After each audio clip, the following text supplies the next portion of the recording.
Good morning, everyone. Yeah, it's a good morning to start to talk about resilience, and I have 4 people on stage. In the booklet, there are 5 names, and in case you're wondering, Mike Rogers, former head of the NSA, didn't get a red card. He's just going to be on another panel in the around noon, so he did not get banned. So my panelists are Mikko Karikytö from Ericsson. Thank you. Srdan Dzombeta, Ernst & Young, partner for consulting on cybersecurity in Europe West. And Nick Leiserson, who is the Assistant National Cyber Director for Cyber Policy, working directly for the White House. And David Wolpoff, who is a red teaming expert and co-founder and CTO of Randori, a cybersecurity company that got acquired by IBM last year. Thank you. So a psychologist, first we need to distribute these. Thank you. So a psychologist would say, you need resilience in times of crises. So this is probably a good time to talk about resilience. And one thing when I thought about it was, the definition is kind of fuzzy. What is resilience? And I want to start with you, Mikko, to tell us what do you think it actually is we're talking about here in the cyber realm? Sure, thank you, Jannis. Interesting topic, resilience. I think we have few views about what is included in resilience. I'm going to offer my very humble engineer view into resilience. I think that resilience comes with a couple of processes. It comes with the process of building and operating and running systems that provide us our society services. It provides us our way of life. Then it is the process about being able to actually fight against and respond and recover from disturbance, because that happens. Incidents happen and we have issues around us. We have threats around us. I think that then we often, when we talk about that kind of resilience, we come to think about water flowing, electricity coming out of the socket. It's good that we have them. But it's also about the having, for example, our way of life, having freedom of speech, confidentiality of communication, us being able to express ourselves, our ideas, our views, is also about resilience. Without that, we are not resilient. It's about integrity of our democratic process, for example. All these confidentiality, integrity, availability, of course, need to be protected and for us to be resilient. And I think when it comes to 2023 and going forward, we are not on our knees. We are fighting and we are surviving and we are doing very well, actually. But there is an issue with the growing number of threats. It was presented just before us with the keynote. The cyber threat is growing all the time, and I think that we need to address it in this panel also later on. Mm-hmm. So that was your opinion as an engineer and a Democrat, but you're also a Finn. And we talked yesterday, and Mikko told me that he was impressed how warm it is here in February, and also how fascinating it is to use cash for the first time in 15 years, because that's what we do here still. So, but you also told me that there is a very particular thinking about resilience in Finland and a system. Maybe you want to share this shortly with the audience as well. Yeah, sure. I think also with Erkki yesterday, referring to kind of the community approach to the fact that, actually, we are a small nation of 5 million people, so we don't afford to have silos. So we have communities in every town and city. We don't have cities, really, it's too small. We have towns. So we have a community of security experts in every town, and we get together. Everybody know each other. Are you from private? Are you from military, public sector, whatever you are, you know each other. You know who knows the stuff, and you're communicating on a daily basis. And that's the only way to survive. I hope that more regions could have that kind of trust-based, community-driven resilience, actually. So, Nick, you are working for the government of a much bigger nation with maybe different problems and challenges. And can you learn something from the Finnish model, or how do you want to build more resilience on the US level, but also when we think about the international sphere? Yeah, that's a great question. So I think, first of all, when we think about resilience in the United States, I think a lot of times it's a bit narrower in conception than what I hear a lot from European interlocutors. So the way I think about resilience, at least, is kind of in a risk model of, if you're thinking about threat, vulnerability, and consequence, mostly on the consequence mitigation side, and ways that you can, in the respond and recovery phase, right? It's like something bad has happened, and how quickly can you get your network, your system, whatever it is, back to a state of good? So that in United States policymaking circles, when you hear us talking about resilience, that's kind of the first thing on our mind. In terms of what can we what can we learn from the Finnish model, right? What is out there? I think the idea of community is incredibly important, right? A great example of what this looks like in a non-cyber context, but is probably pretty illustrative, is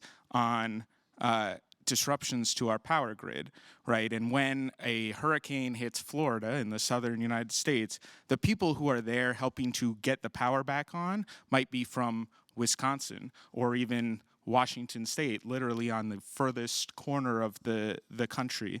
And the mutual assistance agreements that they have is what allows, us to recover from sometimes devastating storms. And that is absolutely the communities that are engendered there. I think there's a lot we can learn in the cybersecurity community about that. And I think it also extends to communities of nations, right? So it's not just about how does the United States respond to something, how does Finland respond to something. I think we have to look at it in the context of, how are we in our like-minded allies and partners working together to ensure that when there is some sort of insult to us, or when Russia invades Ukraine, that we band together to make sure that the consequence is mitigated.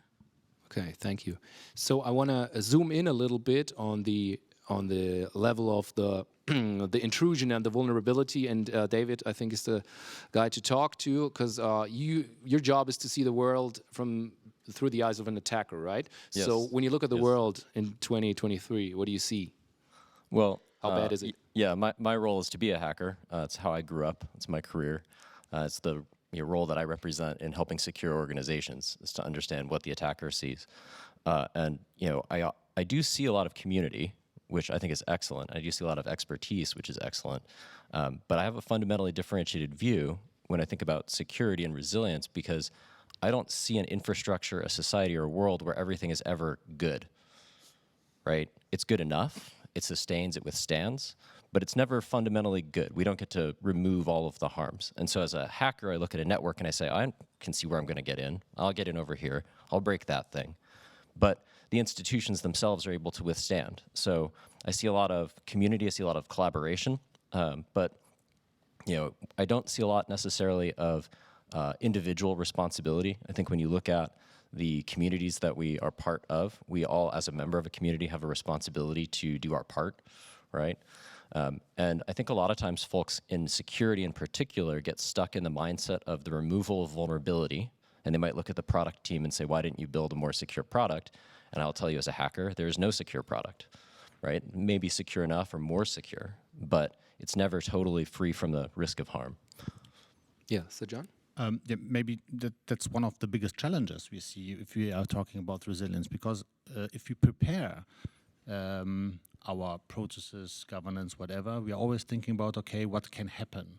But everybody knows that in that way we are thinking right now about this, that will not happen like this. So we need to be flexible at the end. Yeah? No concrete plans, we need flexibility, responsibilities, and because of that, you are thinking, not you, the others are thinking in a different way. So the flexibility is something sometimes missing. And that's one big challenge, I would say, if we are talking about resilience. Can you tell us a little bit more, because you work with companies that are facing this.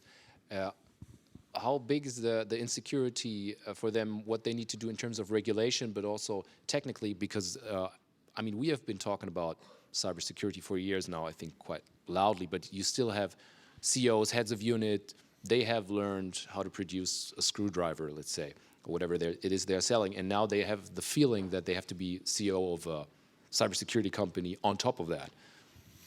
Yeah, it's It's a complex question, yeah, because it's not easy to answer what is the situation. It depends on the company, it depends internationally, nationally, what they're covering, what they're producing, is it a critical infrastructure or not. You have a lot of regulation, and I personally always say there are three types or three profiles acting or dealing with cybersecurity. The first one is proactively, the front runner. They're doing it not because of regulation. They're doing it because they know that this is important. But that's, I would say, less than 5%. Then you have all these guys, corporations, organizations following the regulation. This is important because alone, without regulation, I would say we would not be secure enough. So that is the majority. And then you have, of course, these organizations hacked or with an incident, and they are not caring about budget. They are pushed by this incident, and that's why these 5% again, they have a different view on that, unfortunately. Yeah? But I would say that's a combination of regulation. It depends what are you doing, what are you covering, and then, of course, again, you need to be more flexible than I see this missing flexibility and scoping. So the second challenge, I would say, is always that everybody's thinking only about, if we talk about resilience in one unit or one country or in one, whatever it is, one city or town.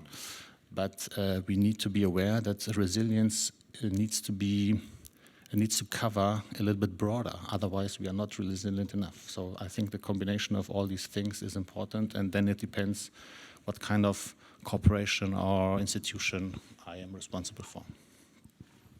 Yeah. So, Mikko, you're Chief Product Security Officer at Ericsson, and you are in 180 countries, I think. Yes. So you also look at a very, very complex landscape only in your company.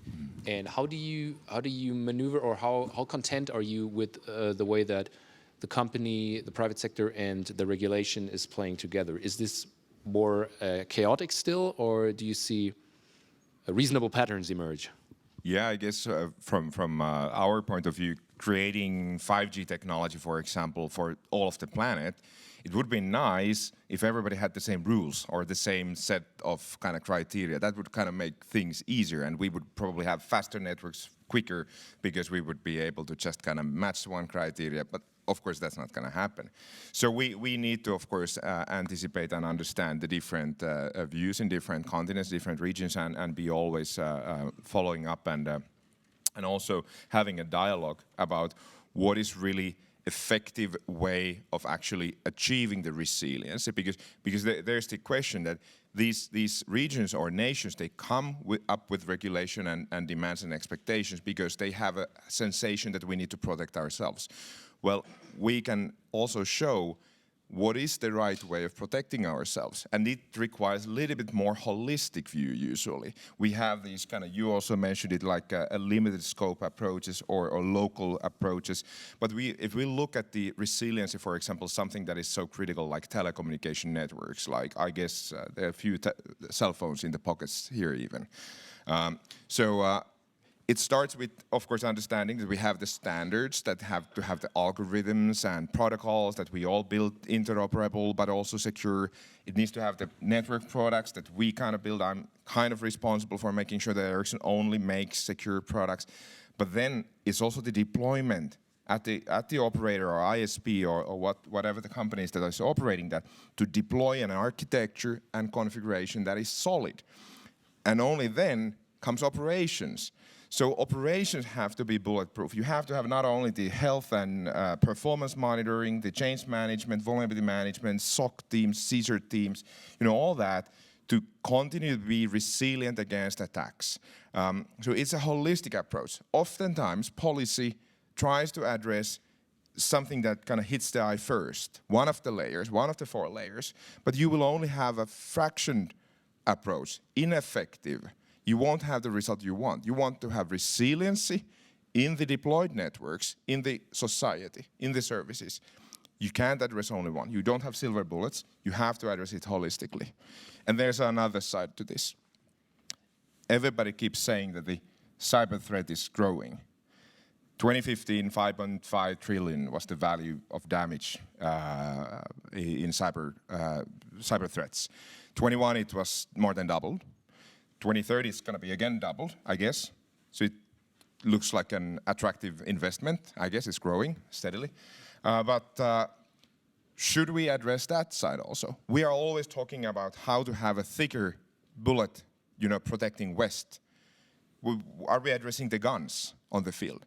Like, as a private sector, as a technology builder, I can make sure that the network will be resilient and defend itself against attackers. But I can't make sure that the guy who is shooting the gun will go to prison and have consequence. And I think that governments can. And we should talk about that also. Let's talk about the guns first. David, do you think you can actually disarm the attackers? Because you say they're going to intrude anyway. Yeah, I don't think you can fundamentally disarm the attackers. I think you can dissuade them. You can make it more expensive, right? In the kind of resilience layering conversation, if I go back to the analogy of the screwdriver, right? It's not reasonable to expect a product manager who delivers screwdrivers to understand everything that an attacker is going to do. But I think they need to depend on the idea that if they somehow detect the attacker in their network, that they can inflict some culpability on that person, or that the system will as a whole. I've often told people that global geopolitical engagement is probably the only thing that keeps us safe from real destructive cyber attacks. The idea that if I'm a hacker in Russia, I can go home and talk to my grandmother about how I hacked Americans today. Doesn't seem like a world in which there's going to be culpability for them. But if I'm a screwdriver manufacturer, in my world at least, I can know that, hey, if my billing system goes offline, I can operate without it for 2 weeks. Or if my network connectivity is lost for some period of time, I can continue the manufacturing, if not the sales. So there's pieces that we can each do. But no, you're not going to stop the hackers from wanting to be hackers. Maybe you can make it more expensive for them, though.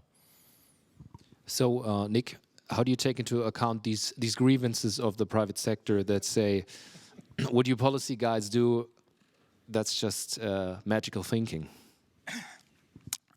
So, I mean, I think everyone has responsibility, right? I think the private sector has responsibility, but so does government. And where we specialize may be different, exactly because, we may be in a position with our partners at Europol or elsewhere to take actions with regard to reducing that threat variable and risk that others can't.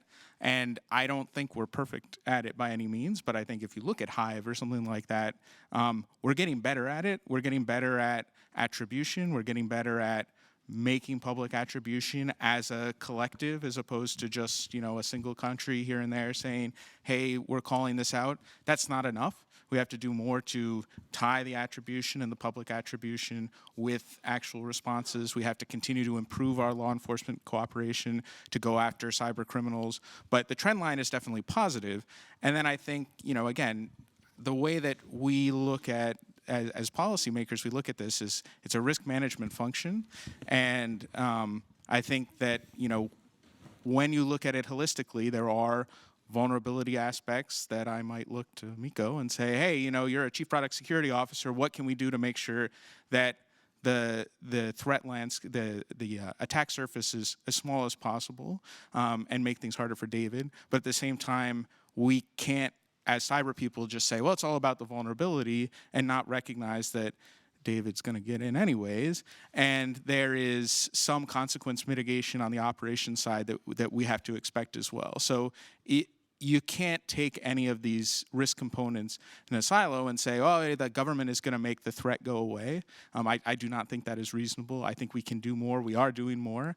And I think the same is true for vendors who are creating these products, and the same is true for operators who need to make sure that, if something bad happens, they're not completely down to zero, everything is off. Okay. So, John, what is your experience? Maybe to add, I see one more challenge, talking about the responsibilities from the governmental sector, private sector, it doesn't matter which one. So what is happening in the interface between? Who's responsible, for example, if or what the question is the private sector maybe expecting more from the public sector, from regulations, from authorities, and on the other side, the authorities asking from the private sector, why you are not doing this? Yeah, we are expecting maybe more without regulation to be covered by yourself. And I think that's something we need to address as well. Yeah, because not only talking about standards, norms, regulatory requirements, that's one thing, but how to use this. If you write down something like a standard, okay, how are you translating it into the systems, into the organization? And what about these interfaces, white dots, how to cover these? Because attackers know this. Yeah, they know maybe the responsibility is not clearly from the strategic to the operational level, clearly defined, and that's maybe my attacking point. So I would say covering or adding just the conversation and the clear, transparent communication in between is really important to cover the whole line of resilience and security, from regulation, authorities, to the operational level you mentioned before. And that's one of the challenges as well, I would say. Yeah, I couldn't agree more. I mean, one of the things in the Office of the National Cyber Director where I sit that we're extremely focused on is, the way that our now former director liked to talk about it was, the challenge we have is technology, people, and doctrine.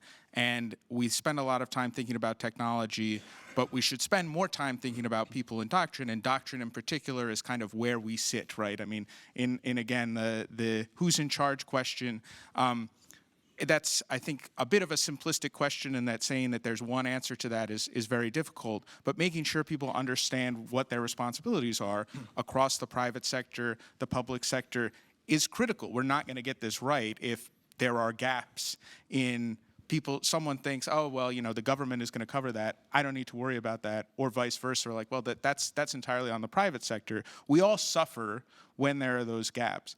I think one of the things that the acting director Walden, my boss, talked about yesterday, that you'll see hopefully in our forthcoming national cybersecurity strategy, is we are attempting to address some of that, at least in the United States, by saying we expect more from those who have more capability in cyberspace. That is kind of the big shift in responsibility we're talking about. And that includes the government, right? We're saying we are signing ourselves up to do more exactly in the areas where we have more capabilities, especially in threat mitigation. But we are saying end users, whether they're consumers or just companies, screwdriver manufacturers, right?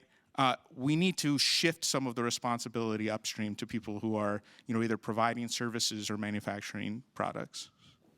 Who are you thinking of especially? Like, what are the layers that, apart from the government, where you say these people have to do more? Yeah, so it's, one term that we've used for it is cybersecurity enablers, but it's people who are either making products that are being used widely, ICT products, or again, are providing services. So if you're an internet service provider, a cloud service provider, saying it will never not be a shared responsibility model, but on the spectrum of responsibility, it's going to go a little bit more towards the service provider.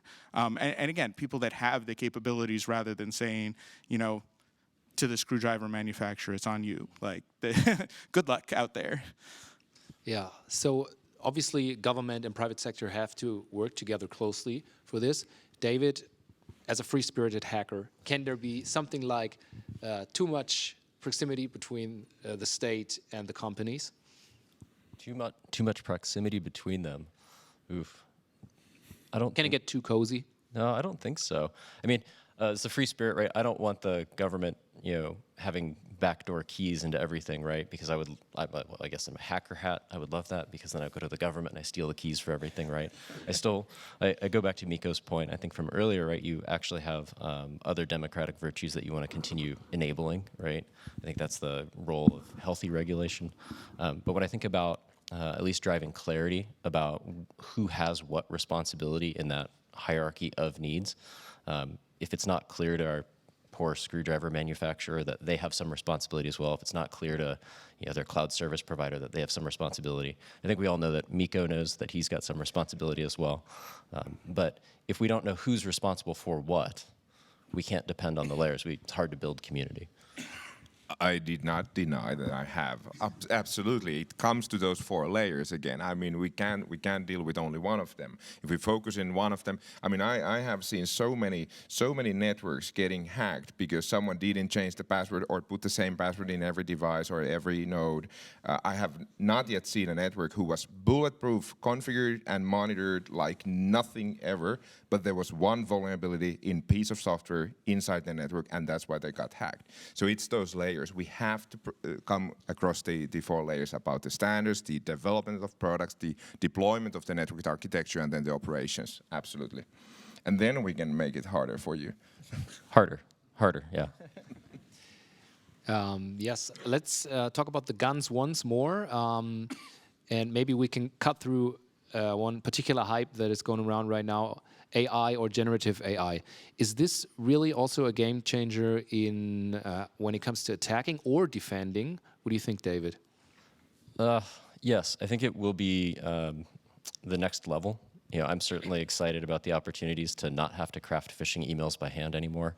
There are certainly AI tools now, particularly in the generative space, that can do that way better than I can.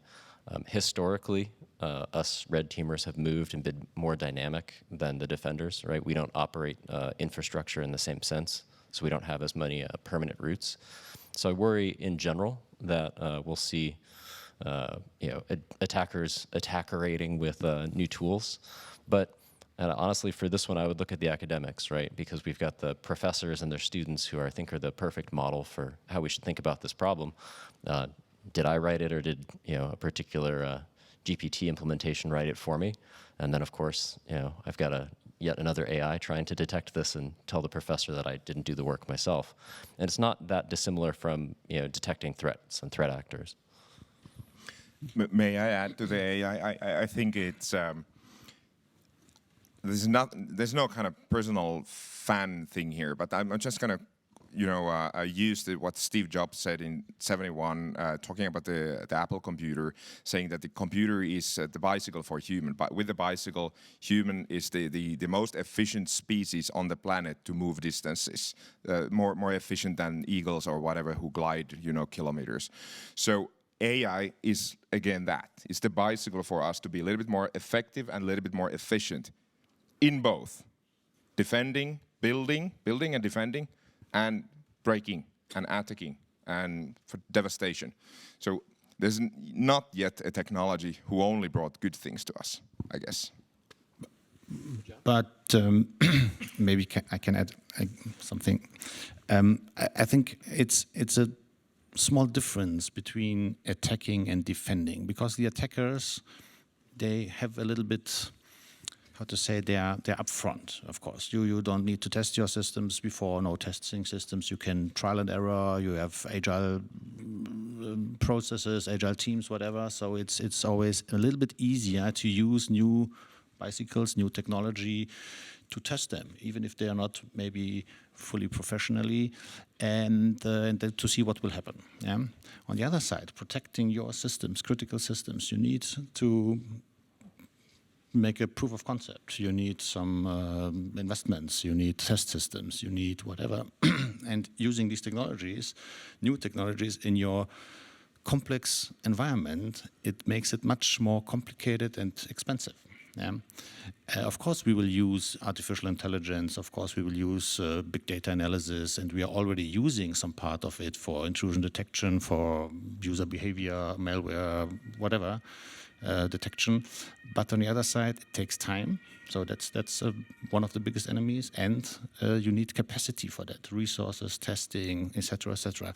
Especially for critical infrastructures or OT environments where you don't have testing systems, where you don't have the possibility to try out some things.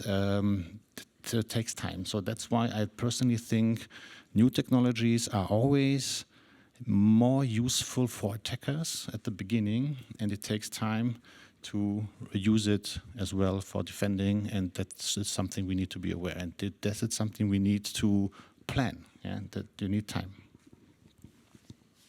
Okay. Now, one of the big subjects of the last year and still ongoing, of course, Russia's attack on Ukraine. And we've seen not as much cyber war going on as we expected, but we've seen criminals hacking for states, or activists hacking pro bono more than before. So, Nick, from your perspective, how do you still keep an overview over this gray zone of politics, cybercrime? It looks like a new thing, like something that's very hard to divide and understand. It is. It's complicated.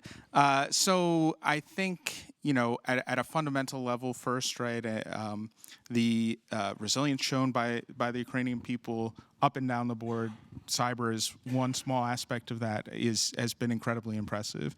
I think when you talk about what are the other actors in the space that are quasi-state supported or less, it's very complicated, and it's troubling in many cases when you start to see nexuses between criminal actors, contractors, and states, which I think is something that, at least in the United States, we're very concerned about, because it complicates a lot of the work that we're trying to do in terms of setting norms of behavior when the line between a state actor and a criminal group or an quote-unquote activist group is blurred. So the good news, there's not that much good news right now. The good news is, I think, twofold, right? One is we're very focused on this problem. This is something that we are spending a lot of time thinking about and saying, this is not something that wasn't predicted, not something that we haven't seen before, but maybe has been tuned up in the context of the Russian invasion.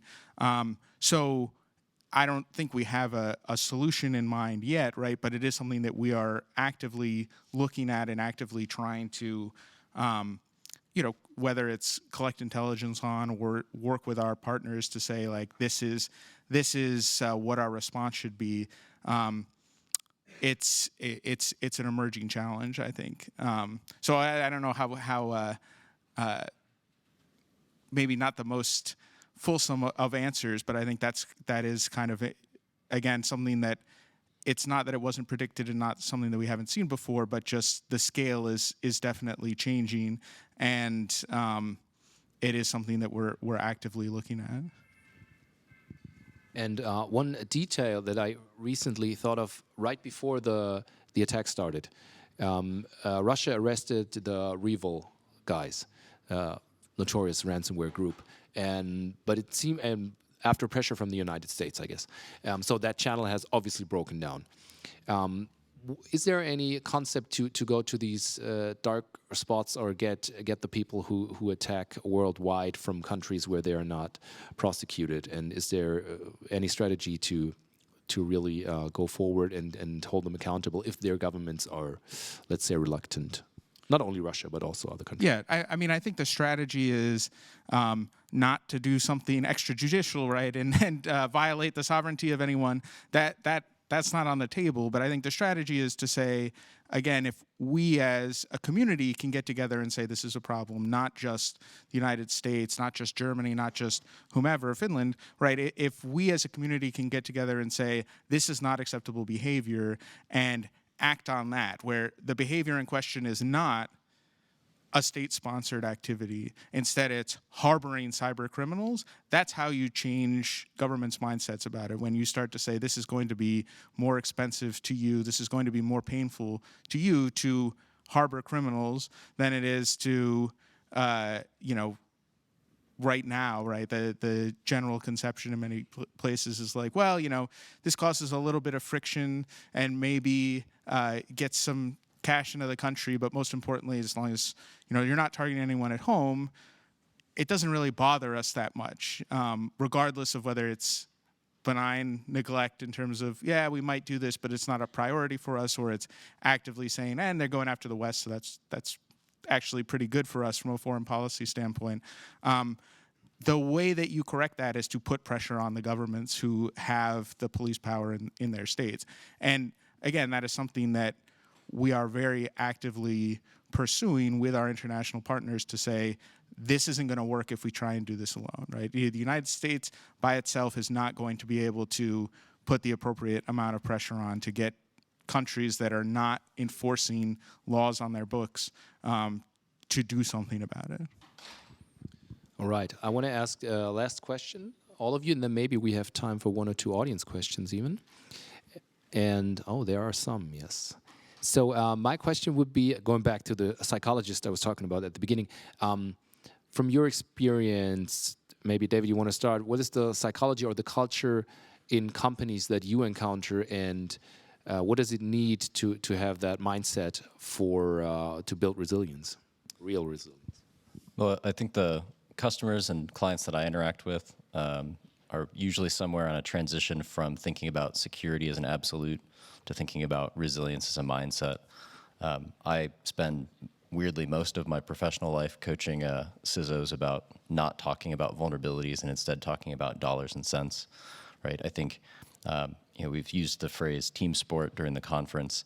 I think when you look inside of an institution as small as a single company, if your CEO and your CISO or your security staff aren't speaking in a common language, that becomes a fundamental breakdown in trying to understand where the points of resiliency need to be, uplifted. So if I were to, I guess, put on my psychologist hat, I spend most of my time, well, maybe not psychologist, therapist, institutional therapist, trying to help all of the executives work out their feelings and talk about the things that matter to the business, right? We don't create value in cybersecurity. We help protect value. So if we can get back to letting our product manager produce screwdrivers, the world's better, right? So that really comes down to understanding the value of the screwdriver and the cost of the loss. Okay, so John? So I think we all know that people are making security, not the technology only. Yeah? So that's why on one side we need to be aware that all these things you mentioned, like knowledge, what makes sense, what are the values, the understanding of all of these things, and the readiness to be there if needed. Talking about the people. On the other side, the organizations, defining policies, procedures, all the processes that needs to be aligned. Otherwise, we don't have a good security culture. Even if you have good people understanding everything and not having the organization following, or vice versa, it will not be this kind of culture you need to be ready for whatever will happen. So I personally think, and that's always an interaction, and you need to improve this. That means it's changing. Yeah? You need to work on this. And I personally think one of the biggest, and if there's a customer or whoever is asking me what is the most important thing I need to do, starting with security, it's always security culture. The people need to know what they are doing, what we are doing, instead of buying expensive technology and not knowing why we are doing this. And this interaction between the corporation, the governance, and on the other side, all these facts you mentioned, I think that's a really important thing if we are talking about cybersecurity culture. Okay. Thank you guys very much. I think we try to have at least one question from the audience. Please, over here in the middle. Thank you. Thank you very much. My name is René Sammer, and I'm also from Ericsson, but also the chair of ICC. And we are an organization with 45 million enterprises around the world. And the observation I make in this panel and also in the discussion during the whole Munich conference is that we speak of resilience, and we only hear how we're going to regulate the private sector more. And that's not that the private sector is not part of the solution, but to the point that Mikko was alluding to, 2021, we saw 5 trillion euros being wasted because of global cybercrime. That is the year when global cybercrime surpassed cost of global drug trafficking. And if we continue on the same path in 2030, it will be 11 trillion. That corresponds to the GDP of Germany, Japan, and France in 2021. So I would really like to hear what is the government going to do to address the threats? Because David said, yes, we will be around, but is it acceptable that we as industry and society are living in the normalization of being used to be attacked every day? And the message is, we are going to regulate the private sector more. Okay, Nick, I think it's directed at you. And you have 1 minute, I have to inform you. All right. I will try and be quick. Right. So again, I don't think that the answer to any of our problems is to say we're not in this together, right? And say, actually, the private sector owns and operates most of our critical infrastructure, so this is a private sector problem. It's not a private sector problem. It's a societal problem. What I think two then is, we have to be able to hold each other accountable. I think that's very fair, right? Like, we need the private sector to say, this is what we expect of the government, and we need the government to live up to those expectations. And when it comes to, again, threat mitigation, where we have unique powers, that is something that we take very seriously. And again, you'll see as part of our forthcoming national cybersecurity strategy, disrupting threat actors is a major component of what we're into. But that is, we're not absolving the private sector of the responsibility either, right? If we look at this is a public versus private sector problem, or we are somehow not joined in our mission, right? Which is exactly the same, and it's not cybersecurity for cybersecurity's sake, right? This is an enabling function. We have a vision for what technology should be in this world. The problem is that without an underlying foundation of cybersecurity, we're not going to be able to do that. But that is a shared vision. That's a societal vision. It's not a government vision. It's not a public vision. It's not a private vision. And if we, as a community, end up on different sides and, fighting with each other about where the roles and responsibilities lie, instead of joining together and saying, hey, actually the bad guys are over there, and we both need to be accountable to each other to mitigate the consequences of their actions, then we're not going to be in a great place. Okay. Thank you, Nick. Thank you for your question. And thanks to everybody on the panel. Thanks. Thank you.